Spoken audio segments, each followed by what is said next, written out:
क्या दोस्ती भी बराबरी देख के की जाती है? महाभारत में एक जगह कहा गया है, एक पुराना मित्र, उसकी क्या आवश्यकता है? दोस्ती उन लोगों के बीच होती है जिनकी संपत्ति और सामर्थ्य समान हो। बराबरी वालों के बीच ही मित्रता और संबंध स्थापित होते हैं। लेकिन इस बात के पीछे की कहानी और भी ज्यादा गहरी है। चलिए सुनते हैं, जिसका वर्णन रॉबर्ट ग्रीनी ने अपनी बुक द पावर में भी किया है।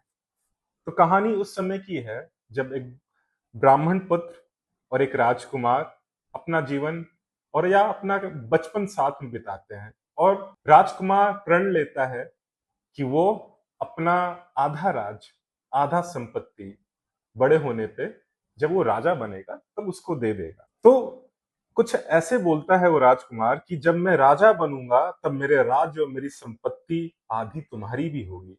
समय बीता, राजकुमार अब राजा बन चुका था, और जो ब्राह्मण पुत्र था वो एक अति विद्वान, वेदों का विद्वान और एक महान तीरंदाज बन चुका था।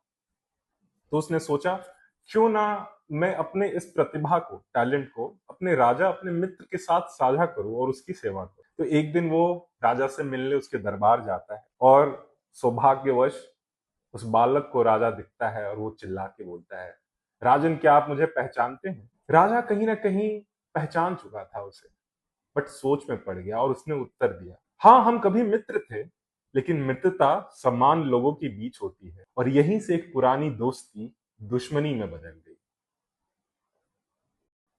जिस मित्र ने सोचा कि उसका पुराना मित्र उसे देख के गले लगा लेगा, उसी के शब्दों से प्रभावित होकर आज ये दोस्ती शत्रुता में बदलती है। इस कहानी का अर्थ यह नहीं कि मित्रता सिर्फ स्वार्थी होती है, बट ये भी समझाता है कि समय बदलने पर इंसान बदल जाता है, पद बदलने पर रिश्तों की कीमत बदल जाती है, लेकिन सच्ची दोस्ती वही है जो परिस्थितियां बदलने पर भी ना बदले। क्योंकि जिस दोस्ती की नींव स्वार्थ पे हो, वो समय के साथ खत्म हो जाती है, और जिस दोस्ती की नींव विश्वास पे हो, वो समय की परीक्षा में और मजबूत हो जाती है।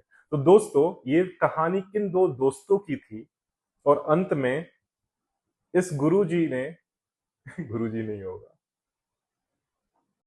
दोस्तों, इस कहानी के माध्यम से रॉबर्ट ग्रीनी हमें ये बताना चाहते हैं कि हम अपने दोस्तों पे ज्यादा विश्वास ना करके अपने एनिमीज को जब हम अपने ज्यादा पास रखते हैं तो क्या परिणाम मिलते हैं। तो ऐसी ही कहानियों को और सुनते रहने के लिए, लॉज को जानते रहने के लिए, स्पेशली रॉबर्ट ग्रीनी को जानने के लिए हमें फॉलो, लाइक करना ना भूलें।